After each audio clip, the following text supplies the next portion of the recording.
Mayor, we are live.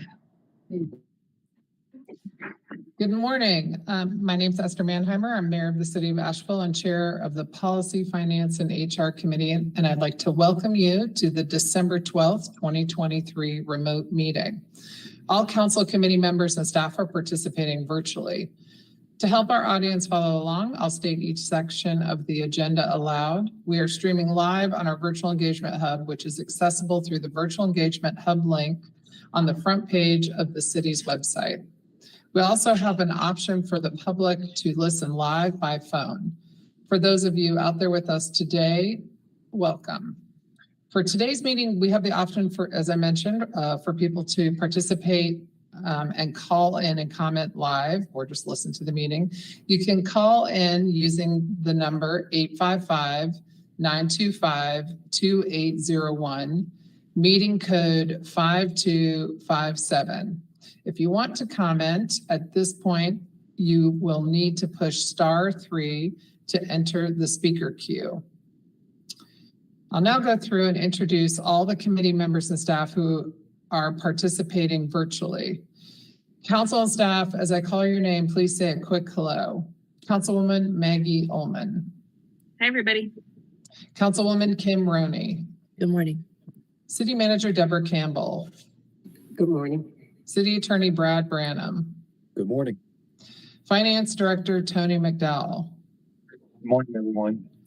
Affordable Housing Officer Sasha Vertinsky. Good morning. Today we also have Melissa Levin and Melissa Levin and Vanessa Waller of Raftellus. Good morning. Good morning. Thank you. Okay, I'm gonna begin our agenda by asking for a motion to adopt the October 10th and November 14th minutes. This is Kim, so moved. Second. Okay, we have a motion and a second. I'll do a roll call vote. Councilwoman Kim Roney. Aye. Councilwoman Maggie Ullman. Aye. And myself, aye. Okay, the minutes are adopted. The first item is a Luigi request for 15 Fairview Road, and I'm going to turn it over to Sasha Vertinsky for this item. Thank you, Mayor. Yes, so I am Sasha Vertinsky with the Community and Economic Development Department, here to present a land use incentive grant request. Next. So a few key takeaways here. This is consideration of a 281 unit apartment complex just outside of Biltmore Village on the site of where the screen door is today.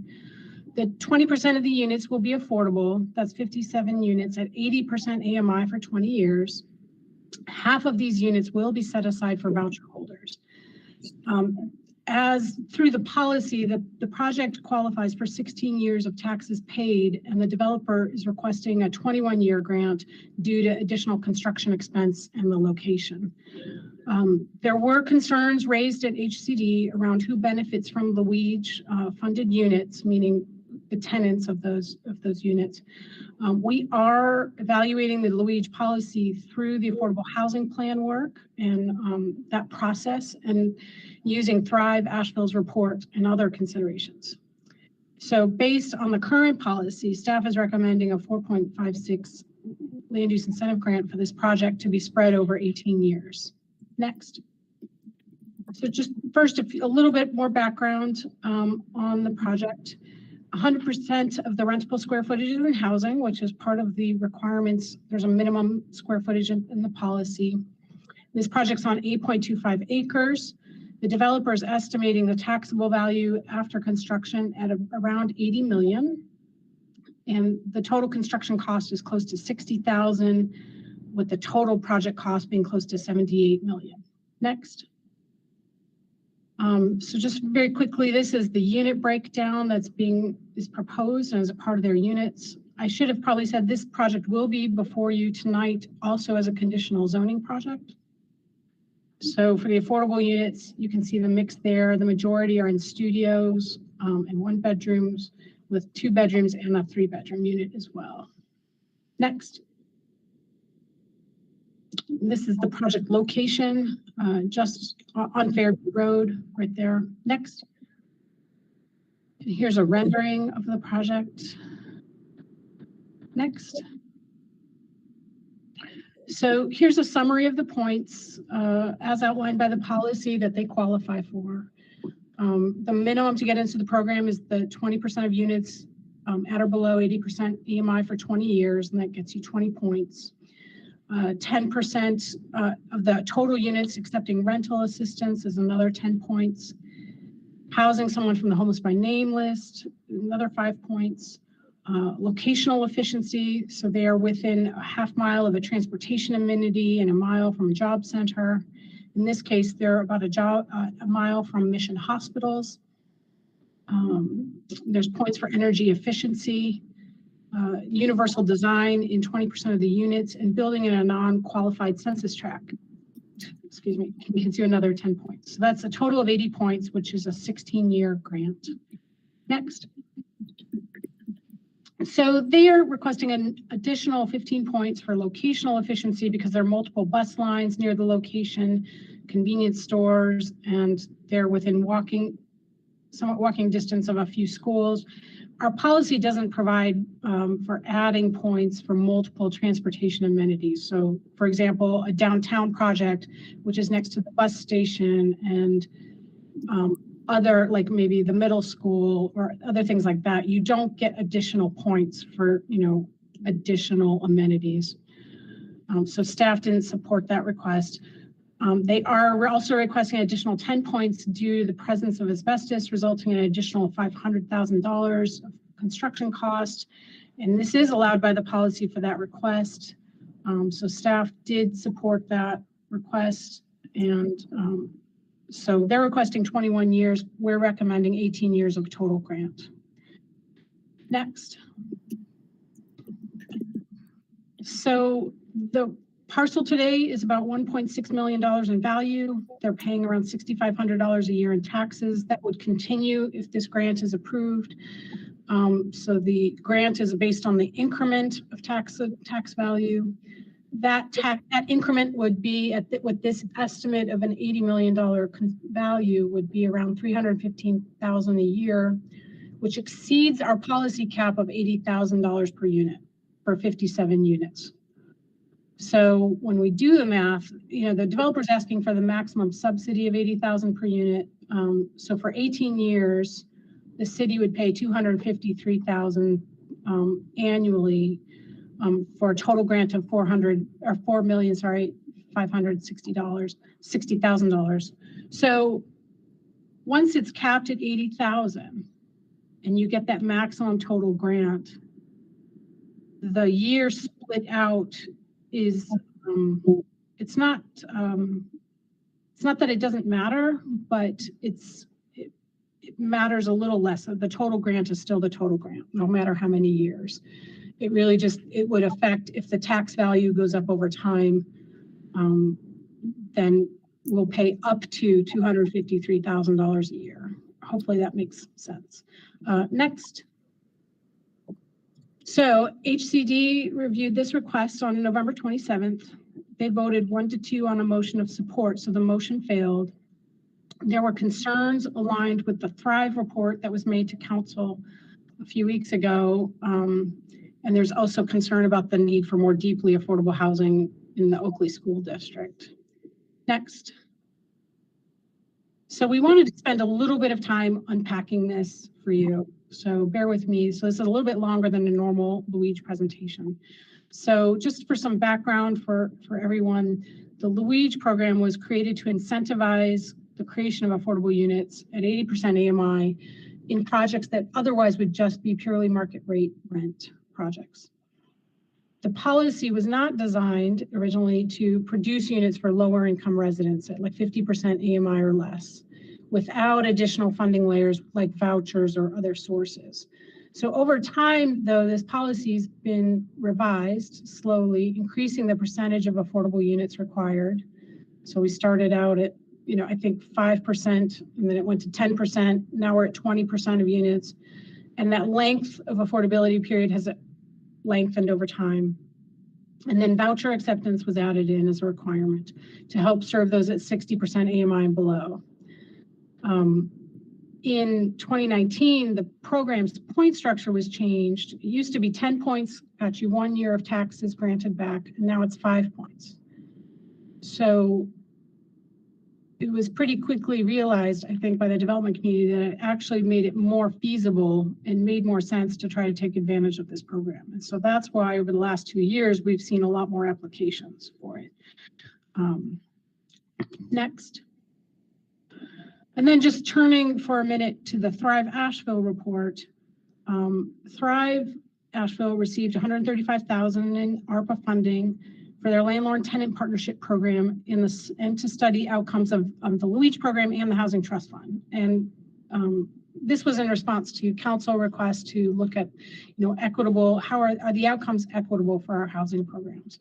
So that was a smaller portion of this larger grant was spent on that study. So as a part of that study, Thrive looked at census information, including median household incomes by race, household size, voucher data, and using HUD income limit and rent limits that are issued annually. In addition, they also looked at city permit data, Luigi and Housing Trust Fund data to see where our funding has supported affordable units. Next. So just a couple highlights here, and I think this might be at the heart of the concerns. So to unpack this slide a little bit, we have here, it's showing median household income for groups by race or ethnicity. Those are a mix of household sizes. So if I say to you, or as the slide says, Black or African American median income is at $29,112. That's for any household size. That's all household sizes combined. That is not a household of 4.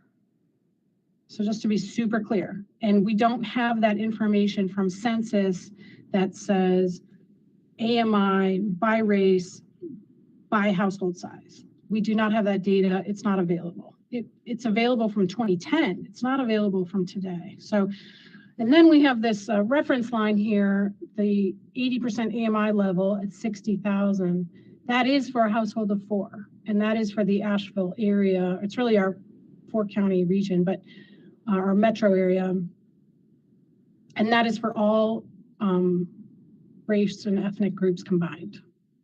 So it's a little bit, this slide takes some brain work to get your head around it, that it's mixing 2 kinds of data a little bit. So, but the idea here is that the area median income for African-American and Latinx household is below the 50% AMI level for a family of 4.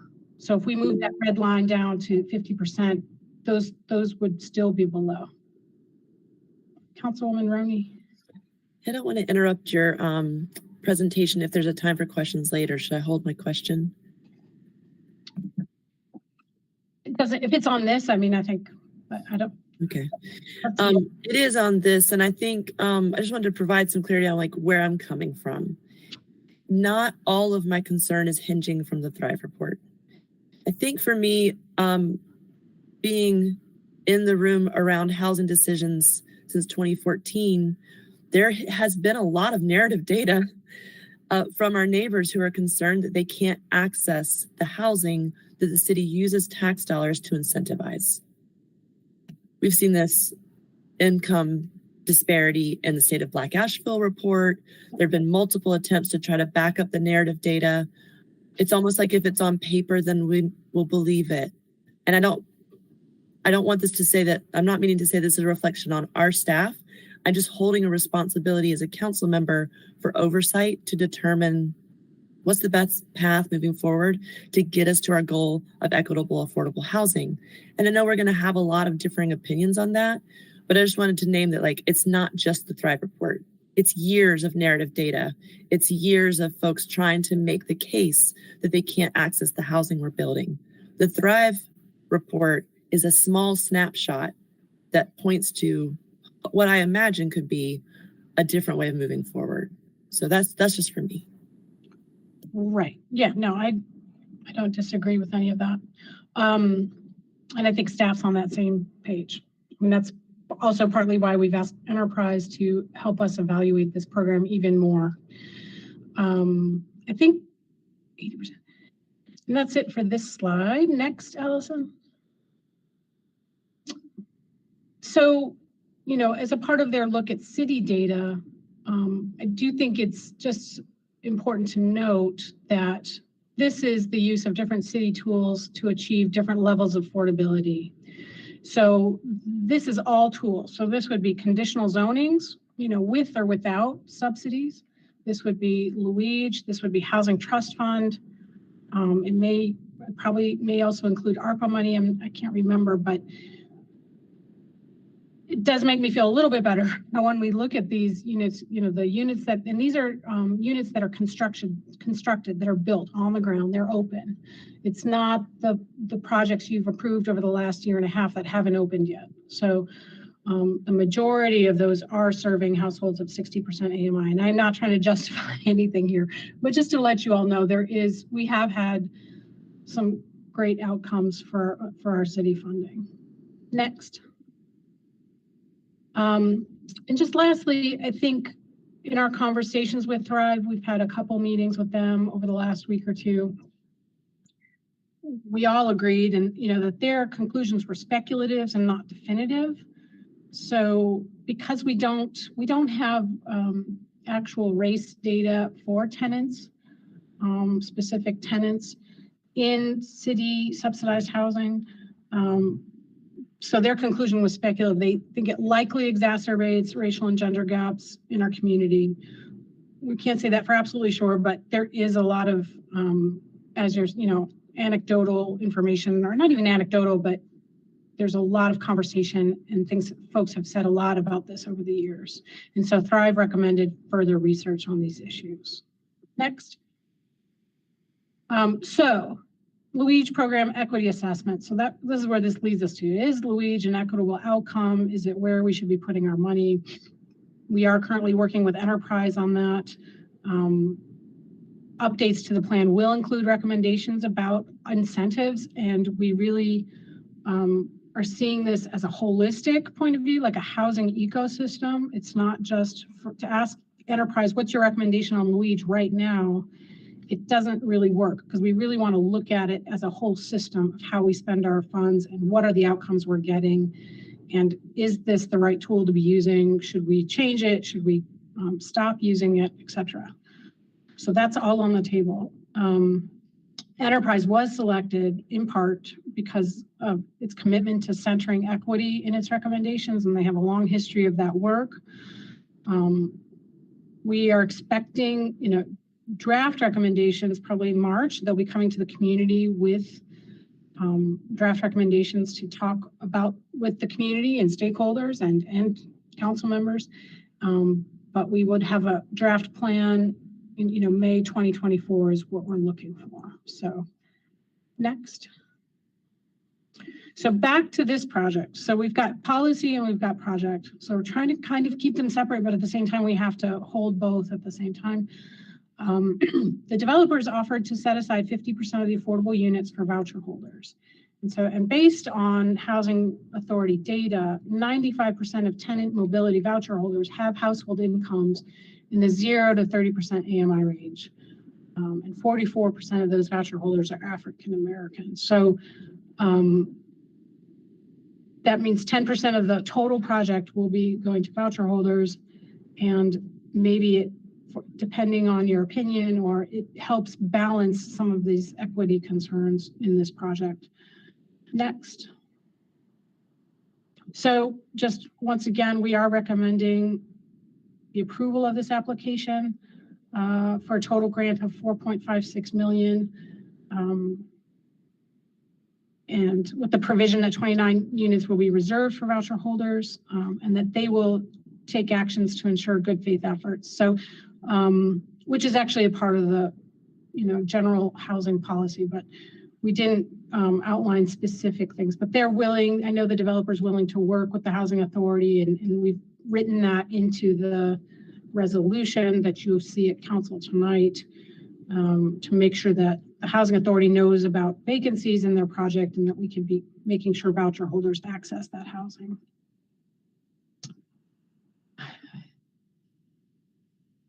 Next, Allison. Just trying to think if I have anything else to say. I think that's it for now. Your questions or comments may prompt other things. And I'll hand it back to you, Mayor. I think Councilwoman Maroney had a question. Yeah, I think it's more just like restating my appreciation for staff. Sasha, I think you bring such a tremendous skill set and approach to the challenging issues and situations we're facing as a city around housing.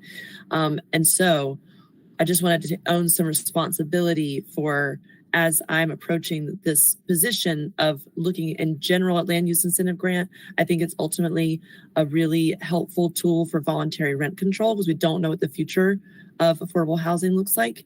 But there's a responsibility on my end. And so I say that with appreciation for your work and the instructions that are given and the strategies that are in place. So thank you for the work that you do. And when I am not able to support the land use incentive grant because of the new information that backs up the narrative data about racial and gender disparities in our housing strategies, that's in general and not about this project and not about the work that you're bringing forward. Thank you.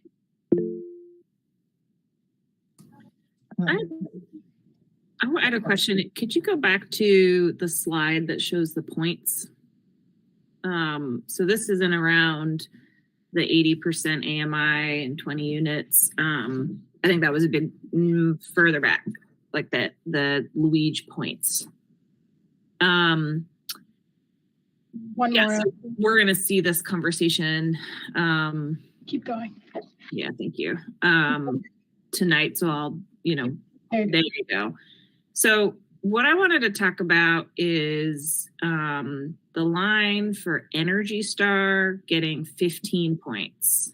That is insanely outdated. That is insanely outdated. That amount of points for public money for something that isn't even considered a bare minimum in the industry anymore is really concerning.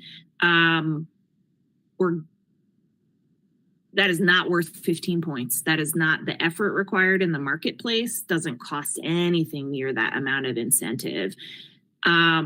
We've seen some data on how many folks are using our green incentives in the Luigi, and it's not much, which tells me there's a market signal that's not happening either. That however we're valuing these for what the line item options are, even the options in our Luigi, if a developer is showing up, are not detailed or nuanced enough to meet anywhere near market standards for what developers are looking at when it comes to meeting climate and net carbon goals. So I'd be curious with Esther and Kim, are either of you concerned about giving away 15 points for a bare minimum? I mean, we've talked about this for the past year. I think what we keep hearing is that we'll be relooking at this later. And so we talk about a community benefits table, staggering this so that we're getting what we need for neighborhood resiliency. So this is like the equitable, affordable housing meets neighborhood and climate resiliency, right? It's at the intersection, and this is not enough. But I mean, I've been saying that with every single conditional zoning, we're not getting what we need. So yes, of course. Right, so what I'd like to propose is a method to address it. So can we look at that at this committee? Is that something that we can just have on a future agenda? Sasha just said the city's engaging a specialist to look at our whole affordable housing, our whole affordable housing policy. So Sasha, would that review include a look at this benefits chart so that wrapped into that, or would we need to manage that separately? Or are they even going to have the technical specialty to understand kind of the nuance of the energy and green? And they may not. I mean, Maggie, I don't know that.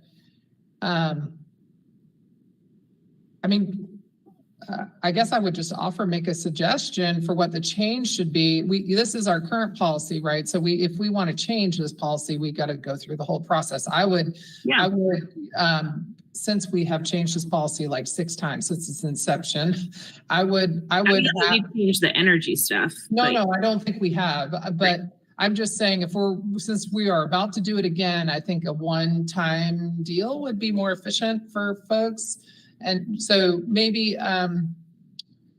if you want to spend some time discussing it, maybe in the environmental committee and make a recommendation for what should be included in this, assuming the city continues with the Luigi policy.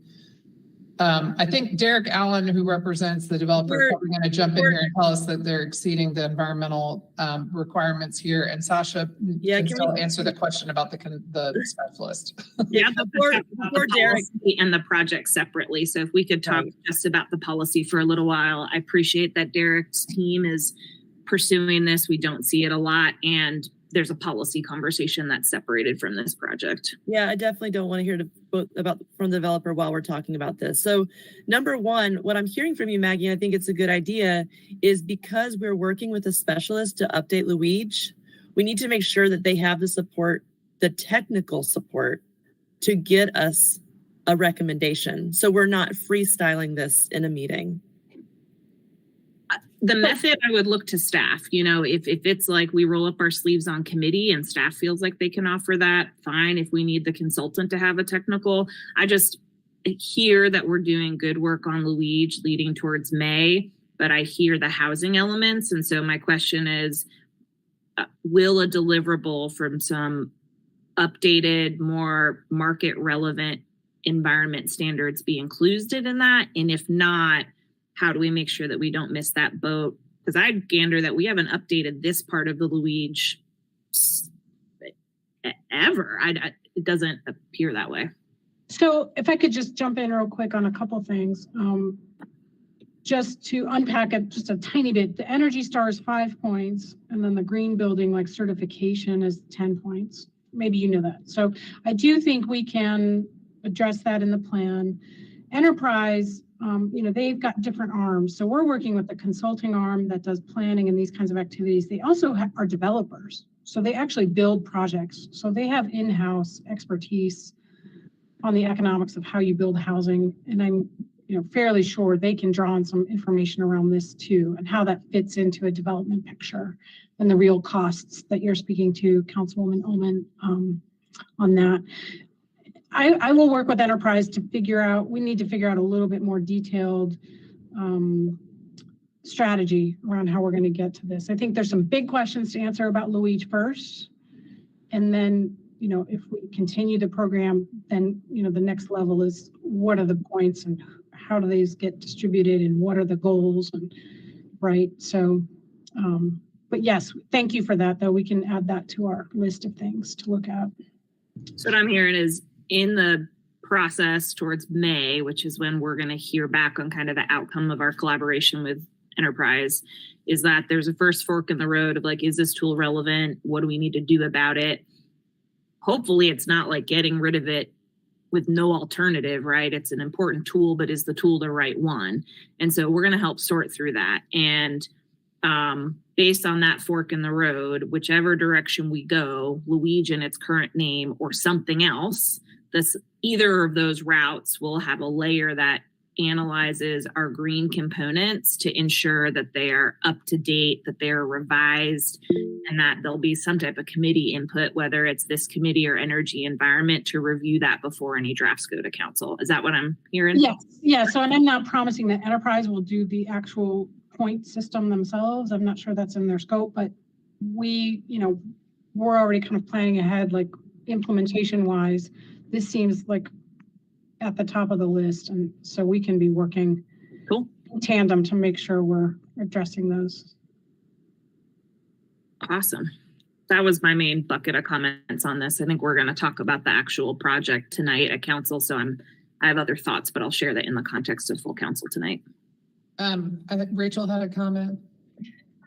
You all pretty much covered what I was going to say. I just wanted to also note that at the January HCD meeting, we're going to have a little bit more of a deeper dive with those committee members around the process, the review process that we're going through, as Sasha's already described with Enterprise, what that currently entails, and then how we plan on getting to a point where we have those policy recommendations, hopefully this spring, talking about things around, should we consider accepting Luigi applications during this review period? And so we hope to have some recommendations that we'll talk first with HCD about. Of course, we'll also bring that to this committee, as well as an environment and safety. That's a great suggestion throughout the spring, just so that we can make sure we don't find ourselves repeatedly having this conversation should additional applications come in as we are going through this intensive review of all of our affordable housing tools and making sure that we're leveraging them appropriately. So long way of saying more to come on this, and we should have some more detailed information ready in January for discussion at the HCD committee level. If I could, Mayor, I guess I was struggling at the end to how much, if I should keep talking or not. I guess my one message I do want to make sure, and I will probably say this tonight at council, is that we have been hearing from experts, and we hear it from I saw a speaker at the North Carolina Housing Conference in October, and one of the big messages is for affordable housing, supply is super important. It's not the only thing, but the development of market rate units still helps us as a community. It may not help us all at once, but if we start restricting the development of housing, it pushes rents up for everybody, it increases the pressure. And it has been shown that it actually increased rates of homelessness. So while this is a tool in our toolbox, I do get concerned that I don't want us to be in an all or nothing kind of place around housing. So I just wanted to say that. I think that's, we hear you, and luckily the three of us, Maggie, Kim, and I were all at the talk given by the University of Washington professor who wrote the book, Homelessness is a Housing Problem. So we got a good education around the need to not throw up barriers for housing starts, and that the Western states are deeply regretful in terms of having such an onerous regulatory system that now landed them in part where they are today. I'll jump in that yesterday at PED, we had a really detailed conversation of kind of council's first look at the missing middle housing study, which really aptly framed that we as leaders need to be pursuing policies around the 3 Ps, which I appreciate an acronym, was around protecting our residents, around preserving existing affordable housing and attainable housing, and producing new housing. And I think sometimes it's convenient to pit them against each other. And that's just not going to work. This is a systemic challenge. And so we need to be pursuing all 3. I think what's going to be fascinating for us as policymakers in the coming year is like turning up the dial and down the dial in certain places, because I don't know that we've been doing all 3, and we don't actually have the same tools to do all 3. We have less tools in resident protection, right? So based on that context, what's the right volume for production versus protection versus preserving existing? What new efforts can we do? So that'll be coming to full council, I think, the 9th of January for us to look at that study. There's a lot of exciting stuff there, and PED is going to be working on it on a monthly basis. We'll be digging in and chipping away at some of those recommendations through the spring.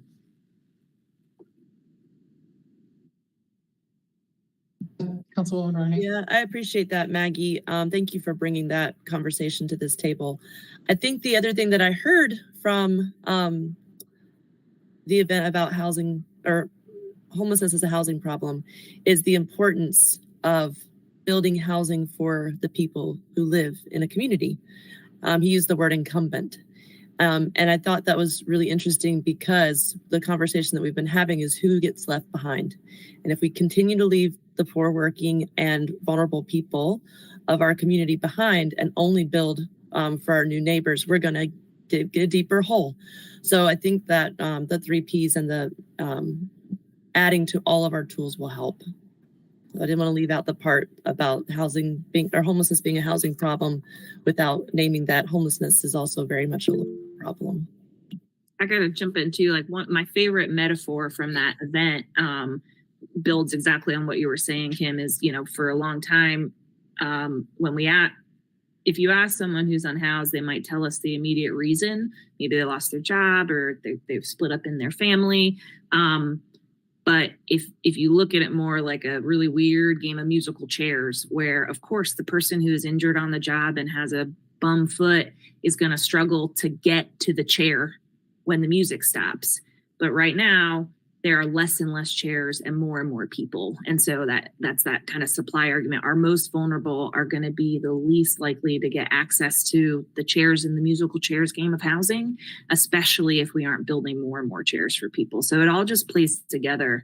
And that picture articulated something for me in a way. That metaphor was really, really powerful to bring together what you're saying and the 3 Ps all working in concert. Deborah, you had a comment? Yeah, I just wanted to chime in and as an attendee at that event as well, to remind us also of the how. How do we reach the deeply affordable? And I think he warned us a number of times that at a local level only, it is going to be very, very difficult. We need a ton of partners in order to afford to build and partner with the private sector to get to that 30% of AMI and below. I think he vehemently encouraged a lot of advocacy for the federal government and state government getting much more deeply involved in providing funding for this particular income group. So if you take it back to the slide that we're looking at right now, we put $500,000 a year into the Housing Trust Fund, right? This $4.5 million over 18 years.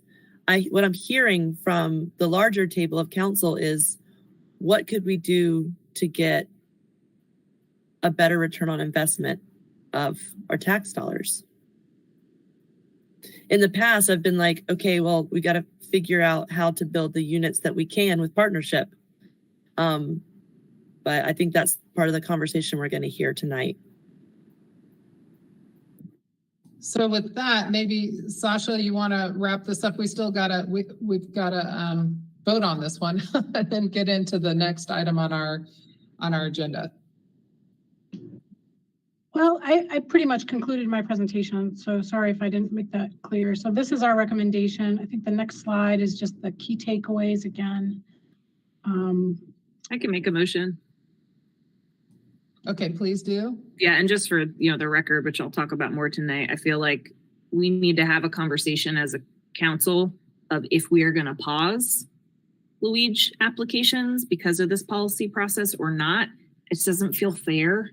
It just doesn't feel fair that we haven't said we're pausing to let people put a lot of hard work into this to say no because our rules on the ground don't say what our values are yet. So I just, from a fairness and integrity standpoint, I can't pause it on that. So for that reason, I make a motion that for the approval of the land use incentive grant application for Catalyst Capital Partners at 115 Fairview Road for 18 years and a total grant of $4.56 million, with the provision that 29 units will be reserved for voucher holders and the developer will take actions to ensure good faith efforts to make units accessible to all qualified households who want to apply. Okay, we have a motion. I'll second it. And do we have anyone signed up to speak under this item? Or, I'm sorry, in the queue to speak under this item? No, Mayor. Okay, thank you. All right, we'll do a roll call vote. Councilwoman Kim Roney. No. Councilwoman Maggie Ullman. Aye. And myself, aye. Okay, so the motion carries again. This will be, we'll just repeat this tonight at our city council meeting. Thank you very much, Sasha. All right, the next item is the Water Department cost of service rate design. And I'm not sure who's going to lead off on this one, so I'm going to just ask who's going to lead off on this one. I'm going to lead off, Mayor. Okay, I sort of figured. Tony McDowell, take it away. All right. Thanks, everyone, and good morning. Tony McDowell, Finance Director. I'm going to kick things off this morning. I think I only have a couple slides here at the beginning, or one slide maybe at the beginning and then a couple at the end. But mostly you're going to hear this morning from Melissa Levin and Vanessa Waller, our consultants from Raftalis, who've been helping us with the Water Department cost of service rate design study. So you can go to the next slide. Okay, so this is just our agenda for today. And again, most of this is going to be covered by the Raftalis team.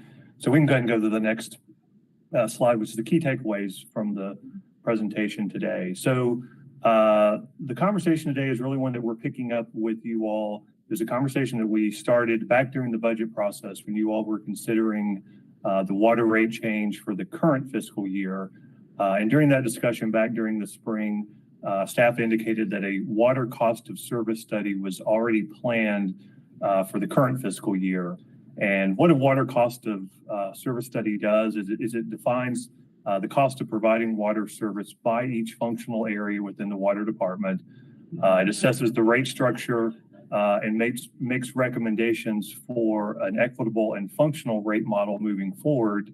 And then we would use that to incorporate any of those changes into an updated financial planning model, a multi-year planning model that provides resources for the water system moving forward. So we presented the preliminary results of that study to this committee back in September.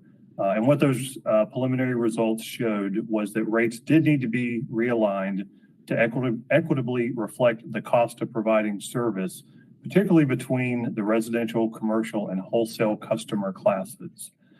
The preliminary results also indicated that based on the multi-year financial projections that staff and Raftalis were looking at, which included some fairly significant spending for capital infrastructure projects, which we're going to talk about later, that residential rates cannot be reduced, which is one of the things I think Council had asked about during the budget process last year.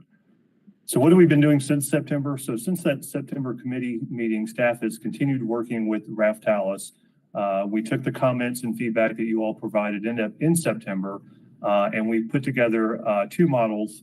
One is a one-year phase-in approach that would achieve the equitable rate structure that Raftalis is recommending, and the other is a three-year phase-in approach.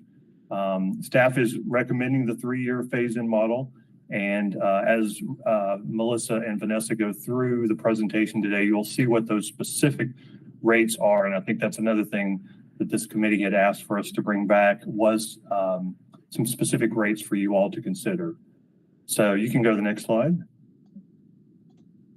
So at this point, I will turn it over to, I think Melissa is going to lead the presentation for Raftalis. Good morning, Mayor and members of the council. Thank you all for letting us be here today with you guys. Just to pick up where Tony left off, I'm going to kind of do a quick project overview. If you think about the components of the study that we've been working on, and Tony kind of described these, there's really three distinct components. There's the cost of service study, which we presented the results in September to you all, and that really looks at the equity of the rate structure. Is each customer class paying their fair share? And if not, what does that fair share look like? Then the other two pieces are really that financial plan piece, which is basically when we look out over the next 5 years, what are the cash needs of the department and how well do the revenues under the existing rates meet those cash needs? What is the level of rate adjustment or the level of revenue increase that we need when we look out over the next 5 years? That third piece is really the rate design. And what that does is it pairs the information from the cost of service study. Is each class paying its fair share with how much revenue needs to be generated. So that way, when we start making adjustments, we know what the revenue is that needs to be generated, and we know which classes need to pay more than others. So those are the three pieces. Today's presentation is really going to focus on the financial plan and the rate design, but just keep in mind that the rate design does take into consideration the cost of service results that we shared in September. I want to start off before hopping into the financial plan. I'm going to start off with the capital improvement plan. And the reason being is the capital improvement plan has a significant impact on the financial plan. When we look at the department's capital plan, what we see is over the next 5 years, there's a capital plan of about $239 million. That's average annual spending of about $48 million a year. The way that we're planning on financing that capital plan is $156 million of revenue bonds and about $83 million coming from cash and reserves. So when you think about the cash and reserves piece of that, that's about $16.5 million each year from cash and reserve funds. When we look at the revenue bond piece, that $156 million revenue bond, Vanessa, if you'll move to the next slide, those are really your larger capital projects. You'll see here, this is where the $156 million is going. It's a $28.8 million meter replacement program, $12.5 million towards a water treatment plant rehab project, $75 million towards water treatment plant enhancements, and then you've got a $40 million Mills River expansion phase 3 project. That's the $156 million. Those first two projects that you see there, the $28.8 million and the $12.5 million, the debt service, there's annual debt service associated with those projects. That debt service, when we look out over the financial plan, is anticipated to start in fiscal year 25. And you can see there the terms that we used for projecting that debt service. It's 20 years for the meter replacement program, 4.5% interest, 30 years for the water treatment plant rehab program, 4.5% interest.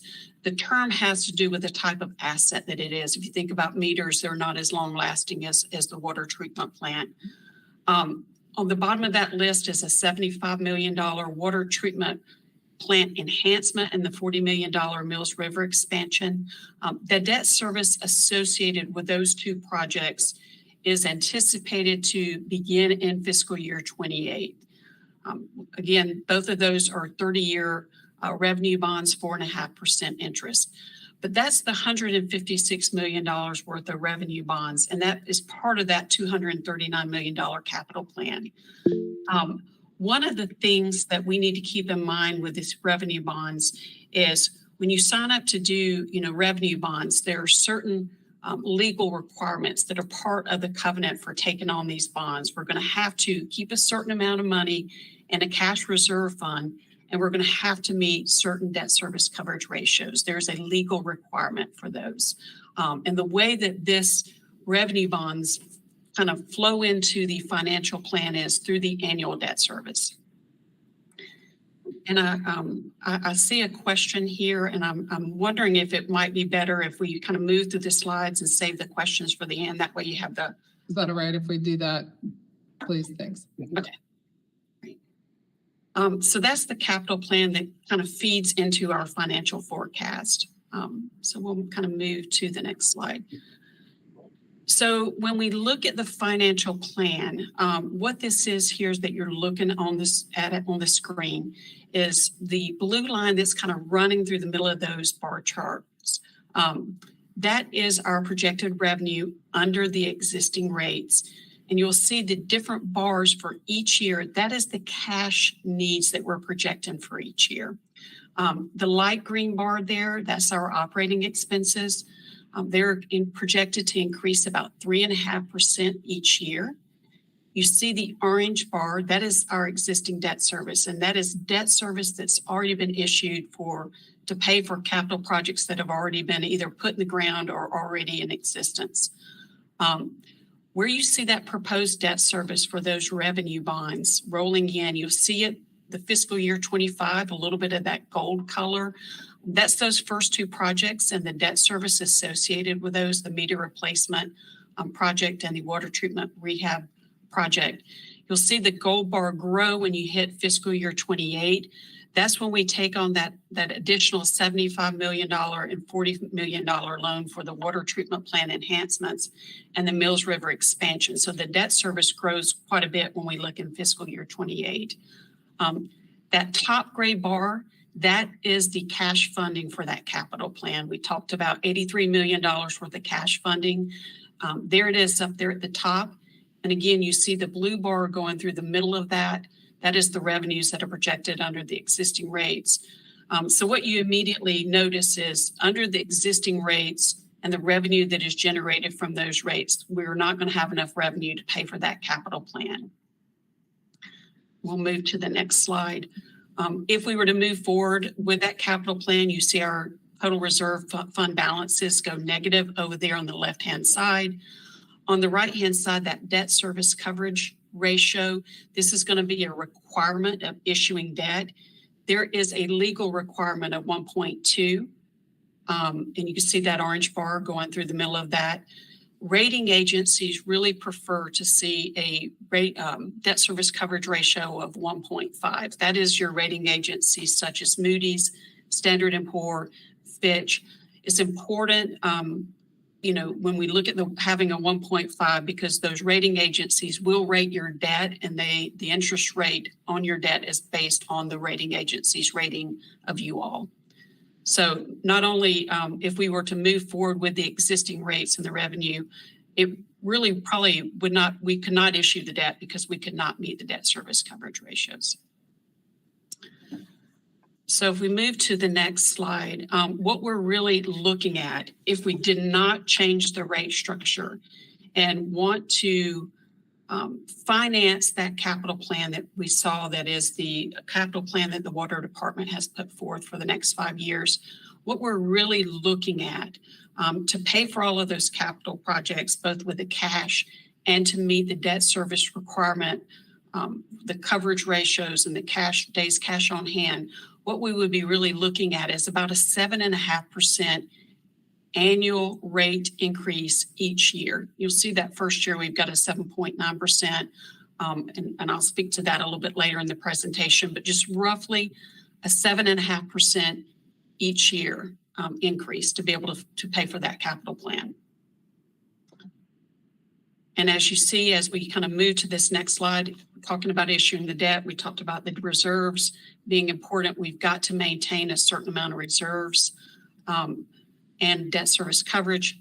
On the left-hand side of our chart, you'll see that green bar there. That is our 365 days cash on hand that we're trying to maintain. We're hitting right at that 365 days when we look out there in 5 years at 28, 29. So just really barely having enough, or I will say it a little bit differently, kind of just having that kind of base level, 365 days cash on hand on that left-hand side with those rate increases. On the right-hand side with the debt service coverage ratio, we are up and over the 1.5, which is what the rating agencies would want to see. The orange bar that's running through the middle of that chart is the legal requirement, but you want to do, better than what the legal requirement is. Okay. So when we think about that financial plan, we know that we need, roughly 7.5% each year to pay for that capital improvement program. How does that pair with the cost of service results that we presented back in September to inform our rate increases? So we're going to kind of move into that. First, before I really get into the rates, what I wanted to do was I wanted to remind you of your existing rate structure. There's two pieces of that existing rate structure. There's a fixed charge piece and a volumetric charge piece.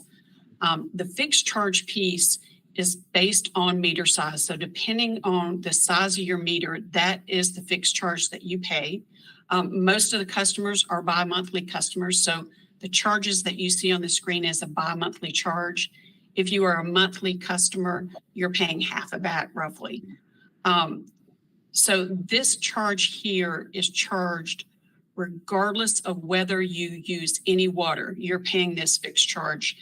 This fixed charge is intended to recover costs associated with billing, meter reading, meter service, readiness to serve. So this is, like I said, charged regardless of whether you use any water or not.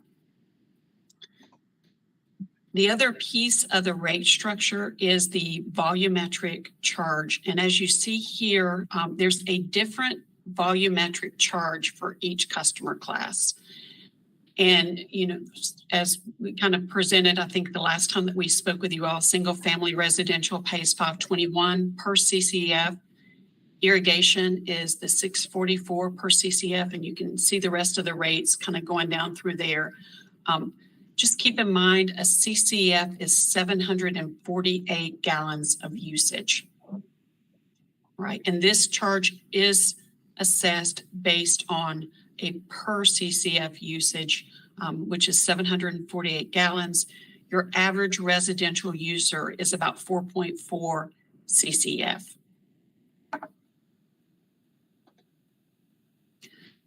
Just before we get into the rate design, one other kind of quick piece of information, just some of your customer demographics.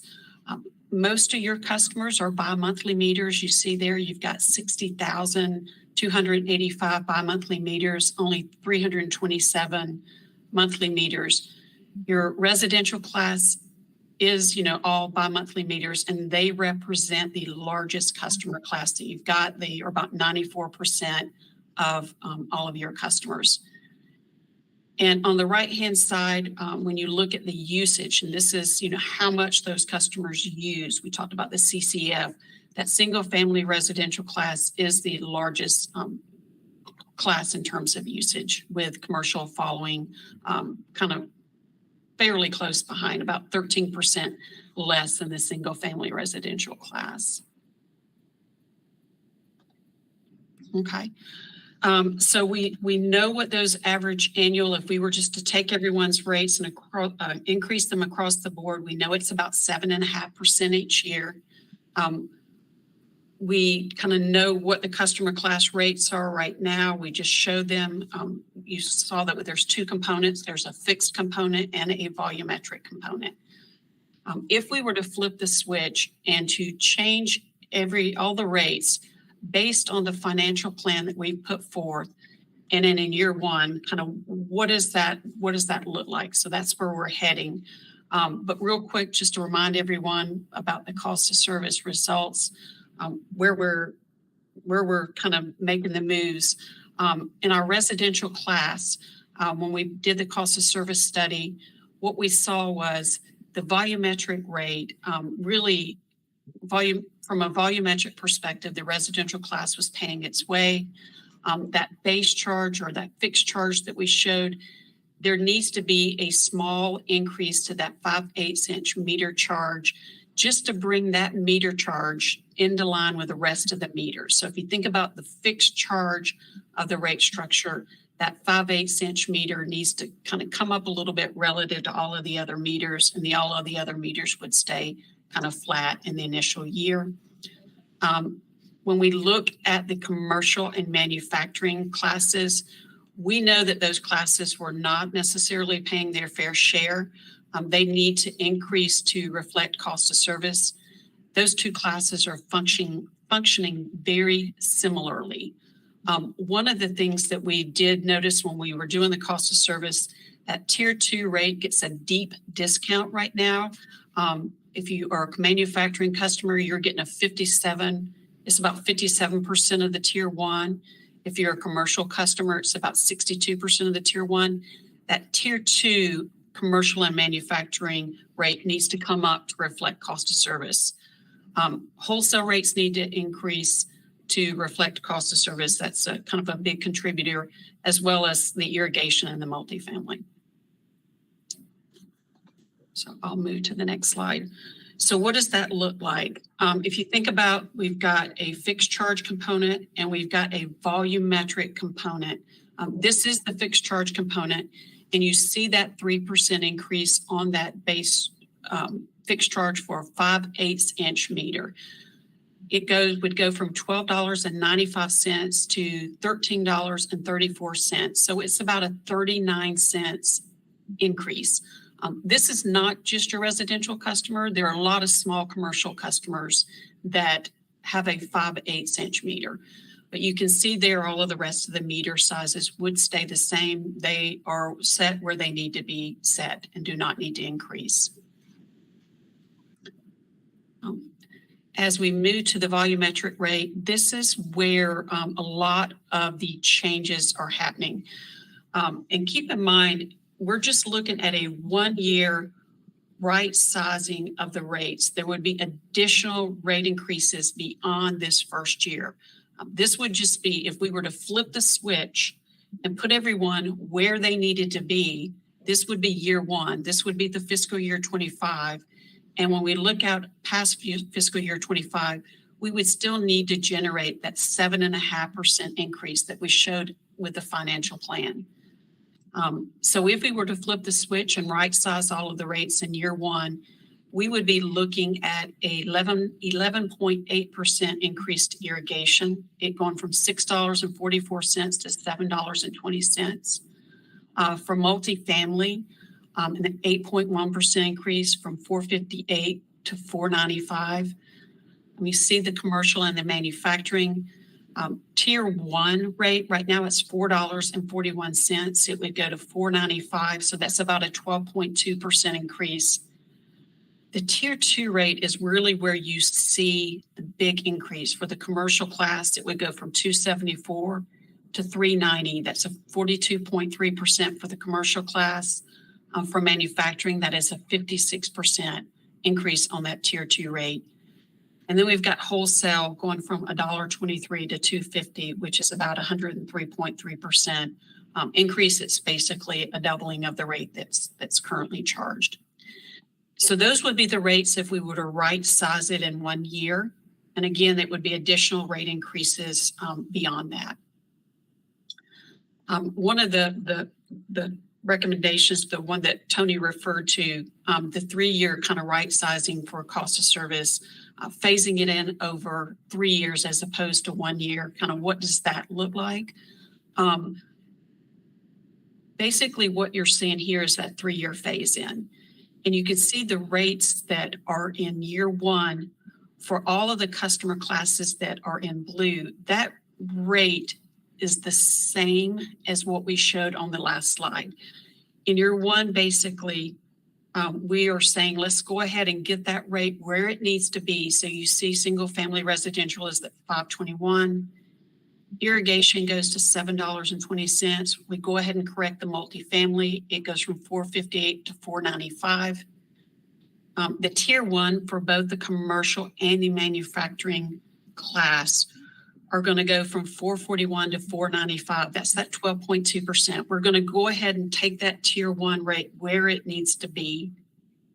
But the Tier 2 rate is really where we're phasing it in. We're kind of slowly rolling that Tier 2 rate in for commercial and manufacturing, and also for the wholesale class. One of the things to kind of make a mental note of is we've got the right sizing of the rates in year one for the customer classes, they're in blue, but we're showing a 7.5% increase in years 2 and 3 for those customer classes to show those rates needing to increase as we move forward. The rates in the yellow that we're phasing in, it takes the original rate increase from the right sizing in year one, but it also factors in the 7.5 in year 2 and 7.5 in year 3. So we've taken those big increases in year 1 and the 7.5 and the additional 7.5 and spread those out kind of evenly over 3 years. So when he's looking at the Tier 2 and the wholesale rates, those have the additional 7.5% in year 2 and 3. We've just spread it out over a 3-year kind of phase-in period to where when we hit year 3, we're in the same spot as if we went ahead and pulled the trigger in year 1 and did 7.5s in 2 and 3. All right. You can see the percent increases here. They're a lot, smaller than some of the rate increases that we showed. And if we were to do it all in 1 year, originally looking at tier 2 for commercial and manufacturing, we saw like rate increases for tier 2 and for commercial and manufacturing in the 40 and 50% range. And for wholesale, it was 100% or 103%. You can see the percent increases kind of are phased in over the 3 years, 18.1 for tier 2 commercial, and it's 21.8 for manufacturing. And then you see the wholesale at 33% each year. Okay, so that was the pieces of the rate structure and the increases that we kind of saw based on that financial plan, and pairing that with the cost of service results. If we look at the financial forecast with those rate structure changes, you can see this financial plan looks very similar to the one that we showed at the beginning of the presentation that has the 7.5% increases in there. So doing these phases would put us, for the different customer classes, would put us in the same financial situation as if we were to do 7.5% for everyone for all pieces of the rate structure, fixed and volumetric. Okay, so we spent time looking at the rate structure and the pieces of the rate structure that would increase and the percentage that they would increase. What does that look like for our customer bills? Because if you think about it, they've got both the fixed and the volumetric component. If we were to phase in all of those rate increases in year one, if you look in fiscal year 25, these are some example customers that will pull directly from your billing system. In year one, a residential customer using 8 CCF of usage, and this is your average customer because if you think about it, this is a bi-monthly bill. He would see his bill go up 39 cents, 0.7% in year one, because we're holding his rate and just going up on that fixed component of the rate structure. A commercial customer, 5/8 inch meter, he's going to get that 39-cent increase on his meter, but his usage charge is going to go way up. But then again, he never gets into tier 2. So he's only getting the 12.2% increase on his tier 1 rate. His average bill would go up 11.9%. A manufacturing customer with a 4-inch meter that uses 4,922 CCF, bill would go up 31.5%. A manufacturing customer with 8-inch meter using 26,306 CCF, bill would go up 49.8%. You can see that's quite a jump. It's about $35,000 increase on the bill. And then we've got our wholesale customer using 18,120 CCF with an 8-inch meter. His bill would roughly double. And then you can see we've got the 7.5% increases out there in the future just to show that we are going to need to pay for our capital plan that is in our approved CIP. All right, if we were to phase those increases in over the 3 years that we presented, you can see there the bill doesn't change for a residential customer. It's still the 0.7, and then we've got the 7.5s. Same for the commercial customer, just because he's not getting into that tier 2. And remember, we're going ahead and right-sizing the rate for that particular rate piece in year 1. But when we get into our manufacturing customers and our wholesale customers, you'll see those rate increases, or those bill increases, I should say, are a little bit more palatable. You've got a 16.2% increase on the bill, followed by 14.1, 14.6 for that kind of smaller manufacturing customer. The larger manufacturing customer getting roughly 20% on his bill each year for the first 3 years. And then for our wholesale customer, he's looking at anywhere from roughly 32% each year for his bill. Okay. And I'll stop there. I know Tony, Yeah, next steps. yeah, thanks, Melissa. And y'all can go on to the next slide. I'm going to wrap up quickly here because I know I want to leave plenty of time for questions. So just where do we go from here? So we're looking for you all's feedback today on the rates. And again, we are recommending the 3-year phase in for the rate structure. And then where would we pick up next? So staff is currently planning to bring all of our fiscal year fee changes as we normally do, the full package, back to this committee for your March meeting. And then we would go forward. The plan right now is to go forward at the March 26th, 2024 meeting with all of our fees. So y'all can see the full package that would include likely fee increases in other areas such as stormwater and things like that. So that would be at the March 26th meeting that we would ask for city council approval of our fees.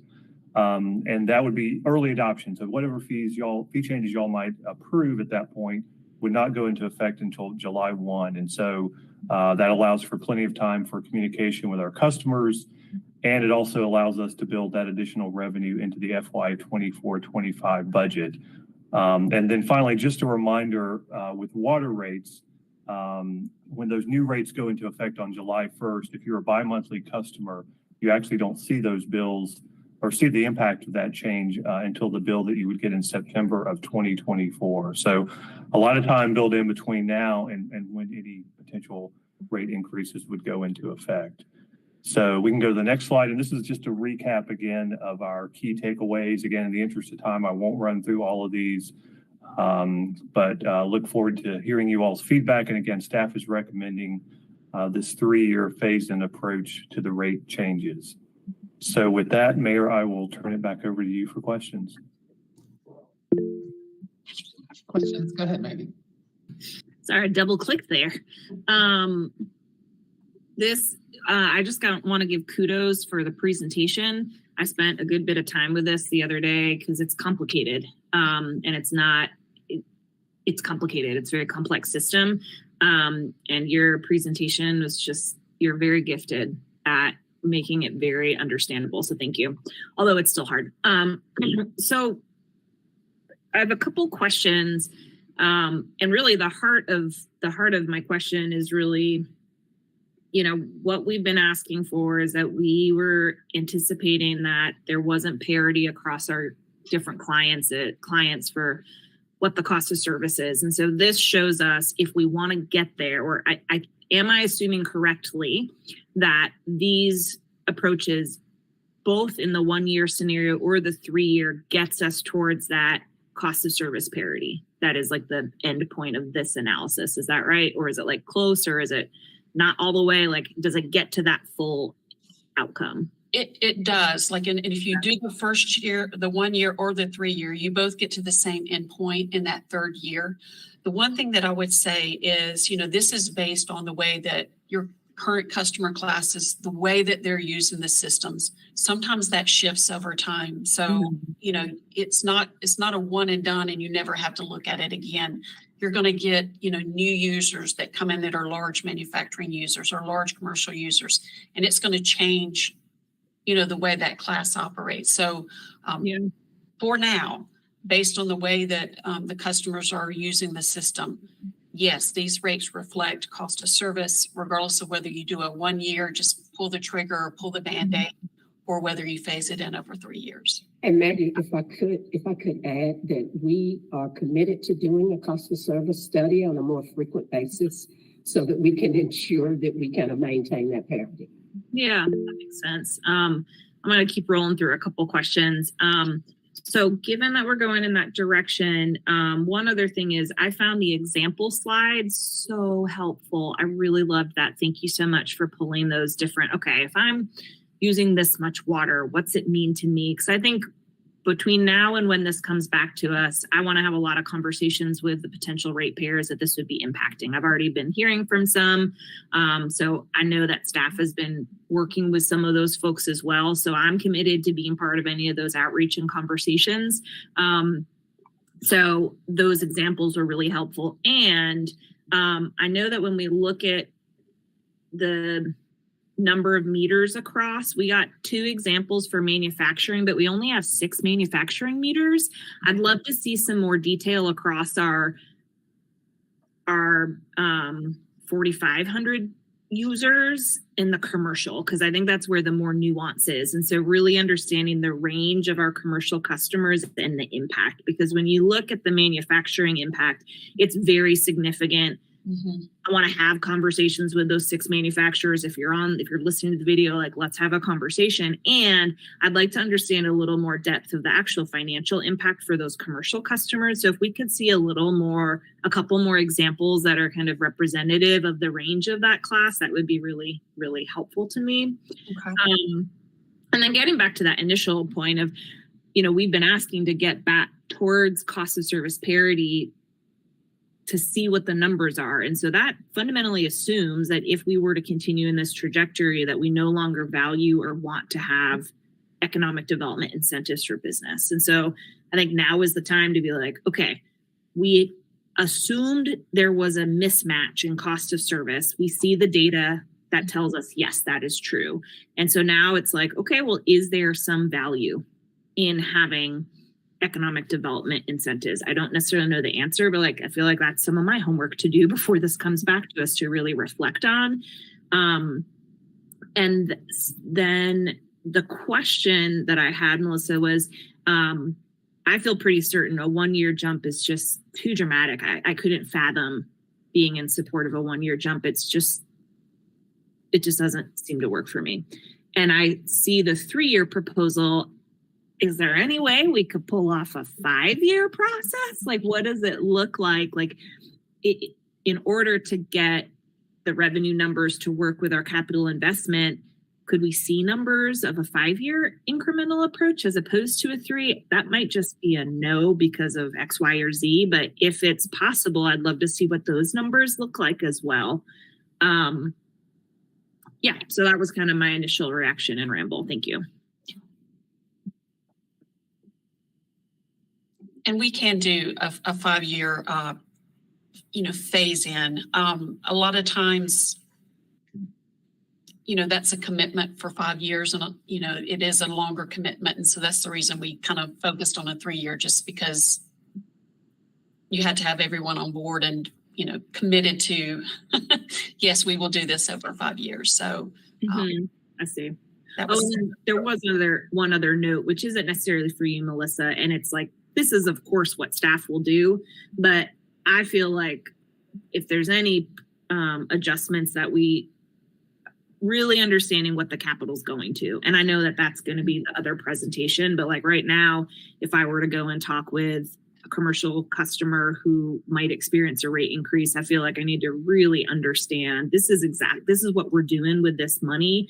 And so I just look forward to be getting that level of depth, which I'm sure will come in the budget process. But right now, a question that comes up is, are there efficiencies in the spending we need to do? I think ultimately we've been penny pinching for too long and we need to make good investments. So I doubt we'll reduce our capital needs, but just part of our due diligence is that we'll need to really comb through that when it's ready for us. And I think Ms. Ronnie Mayer has a question. What I'm anticipating is that there will be a question about why the residential is the only class that has an increase in the base rate. I know that came up in the past around what does equity look like, and maybe if we had an answer on why that's the only rate that's going up for the base rate would help for not just for this table, but for the larger council table.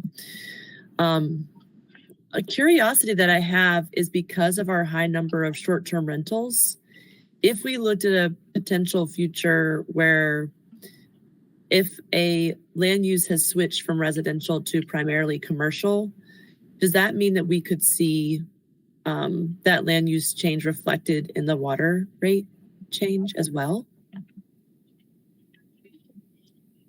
Not sure if that's a question for legal.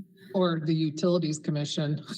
I wonder, it's an interesting question because of course in North Carolina, it's illegal to charge a differential rate across a customer class. And I know there's kind of a raging debate about, is a short-term rental actually a different land usage, or in this case, utility user, when it comes to taxes or utilities or all those sorts of questions. If anybody on this call has any thought, kind of the latest and greatest in that sort of I guess I don't discussion.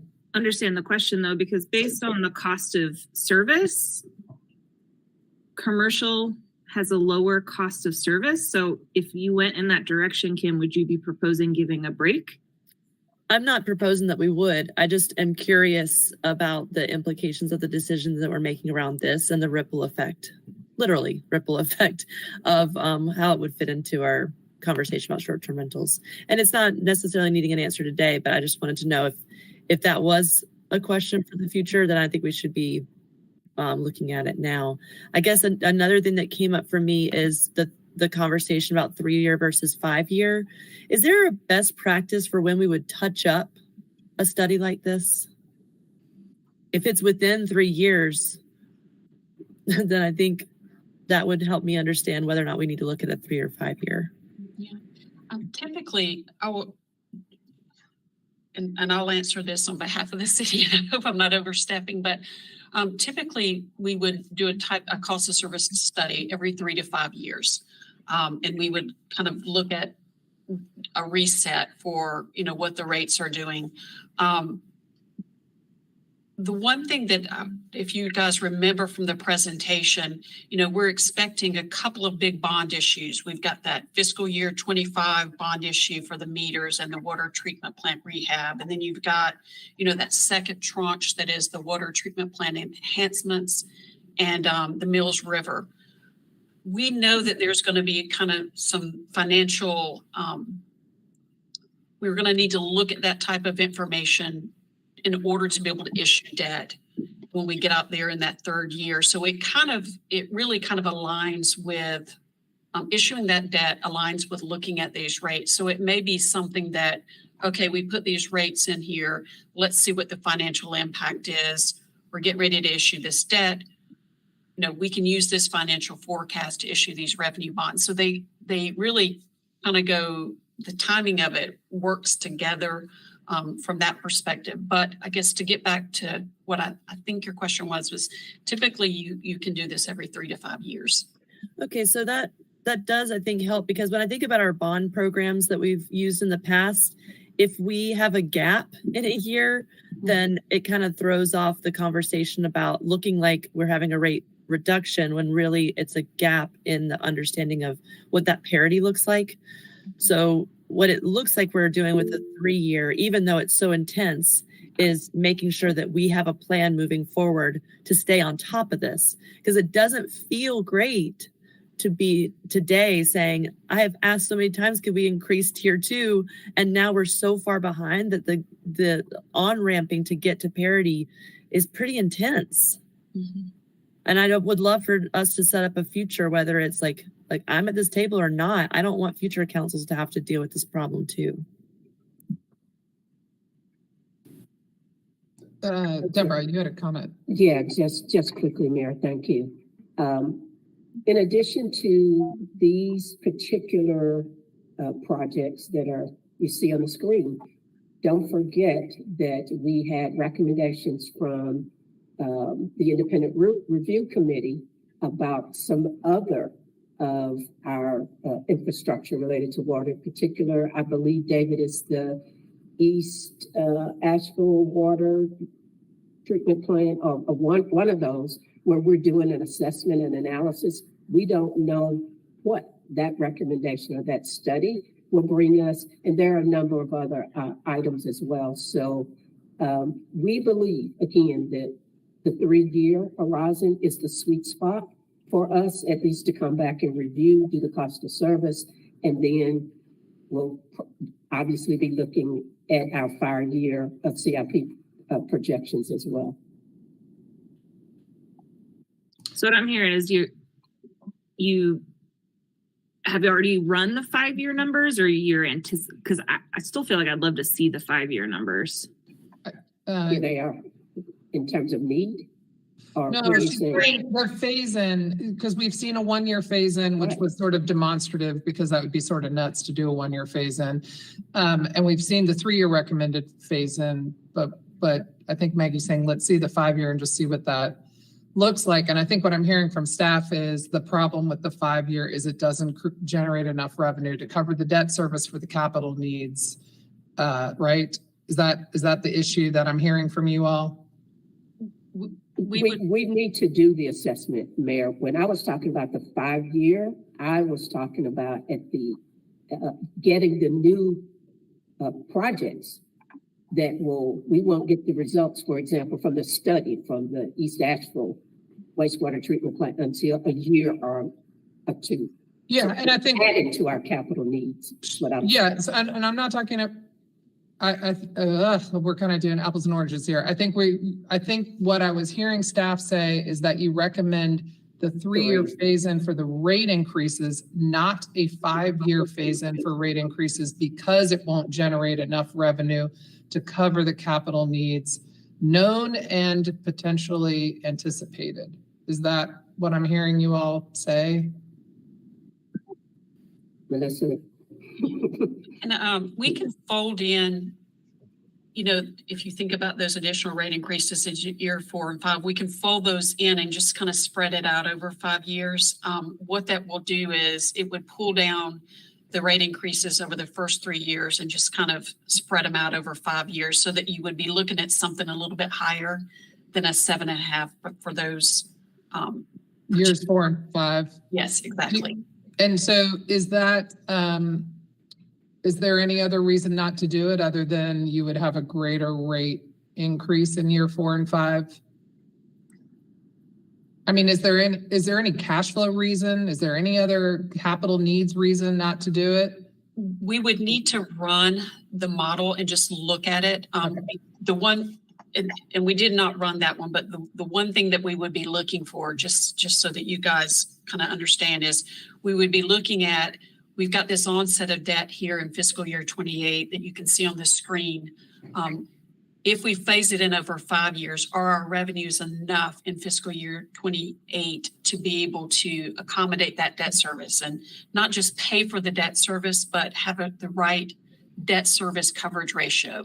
So when you're getting ready to issue that debt, you can demonstrate a 1.5 coverage requirement so that you can. Okay, so we don't really know today. You got to run those numbers and provide that information later. And that's what I was trying to say, Mayor, is that we already know that we probably are going to have additional capital needs. Mm-hmm. And so we just may not have the cash flow, as you said, to do this over the 5 years. Yeah. To support our needs. I got good caution. Yeah.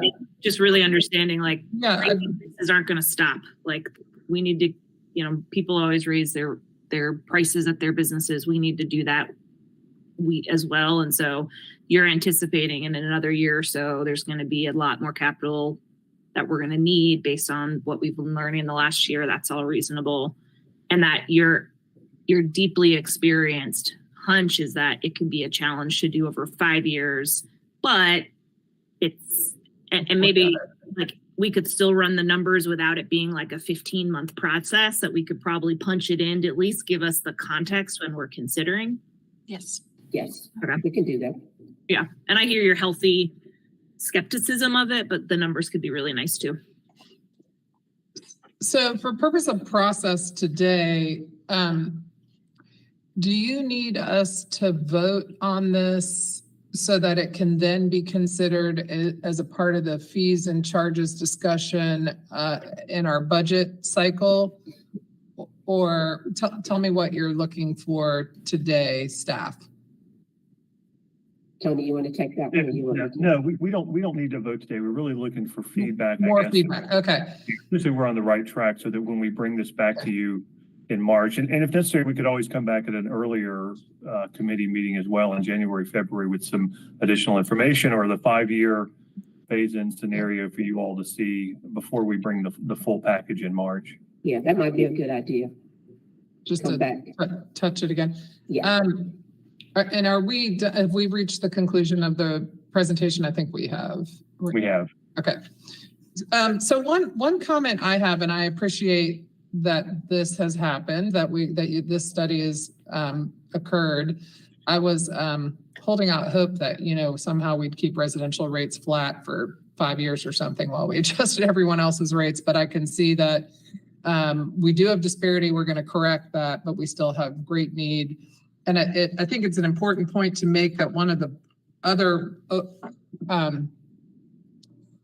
problems that we've had to address that is affecting this is the fact that North Carolina had litigation around the capital fee charged by many, many systems, including ours, which we had to instantaneously delete several years ago. And so we're still making up for the loss of that fee on our bills. So we had this big dip.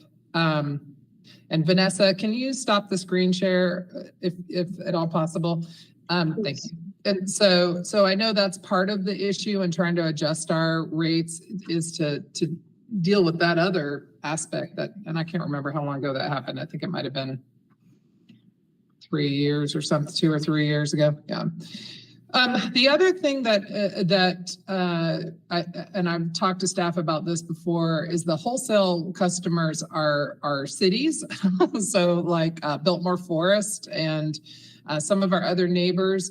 So as you saw on that chart, it will be a doubling of what they're paying. So that they're going to be answering to all of their ratepayers in their cities. And so this is the kind of thing where we need to be sensitive to them and to their water ratepayers as well. Management has done a great job on the manager to manager level. They have regular meetings and talk to each other, letting them know that this was happening and that it's going to affect their rates. So thank you all for doing that. I know when we did a big rate adjustment several years ago, there was a lot of outreach to folks that were going to be seeing a big difference in their bill so that they could prepare for that and build it into their budgets and kind of, figure out how to manage that adjustment. So, and I think, Maggie, to your point about the commercial users trying to understand sort of what the average commercial user, how they'll be affected and what this means for them. I think that back then, and probably again this time, we used the Chamber of Commerce to help communicate with those customers to understand the challenges or the changes that they're going to see and what to expect. So just anyway, kind of a lot built into this in terms of rolling it out. So I appreciate that. Also, I'm like beyond exasperated with the fact that we can't do monthly billing, and apparently we can't do monthly billing until we completely implement our new meter reading system, which is the slowest implementation ever of an implementation. So it's agonizingly slow. So for everybody who wants a monthly bill, hang tight because we're slow to get there. I know my last water bill was a 76-day cycle. So that sucks actually. But and I know that sucks for anybody else who gets one of those. So anyway, just a few other moving parts to this I'm thinking about. But glad we could try to do something to address the residential user rate and bring parity. Any other comments? I know we're kind of going over a little bit now at this point, but and anybody in the queue, anybody who wanted to speak on this item? I wasn't sure if we had any callers. No, Madam Chair. Okay, thank you. Okay. So thank you all, our guests today, for presenting to us and providing this information. We appreciate it. Thank you. Thanks, everybody. Thank you. Okay, we've reached the part of our agenda where we have public comment. I'm just going to double check again. Do we have anyone else in the queue who wishes to make public comment? No, Madam Chair. Okay, thank you. All right, if there's not anything else, we are adjourned. All right, bye everyone. Thank you. Bye-bye. Thanks.